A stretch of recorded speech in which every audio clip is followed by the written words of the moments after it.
দেখেন বন্ধুরা, এই যে দেশি খাসির মাংস দেখেন কিভাবে কাটিং হচ্ছে, দেখেন আহা, দেখেন সেই থলথলে একদম, দেখেন সেই নরম মাংস। আহা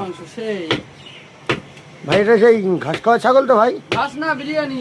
বিরিয়ানি খাওয়া ছাগল। এই মাংস কিন্তু এখন, ঘাস খায় নাকি এখন? এই মাংস কিন্তু এখন সেই চিকেন কষা হবে।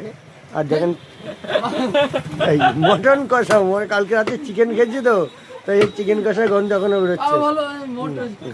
দেখেন একদম ছোটো ছোটো পিস আছে, সুন্দর পিস।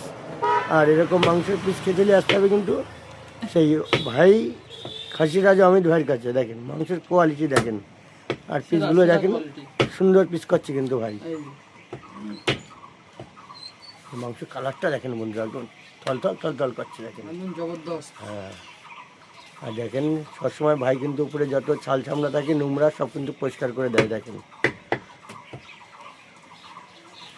মাংসটা কিন্তু বন্ধুরা দারুণ মাংস হবে,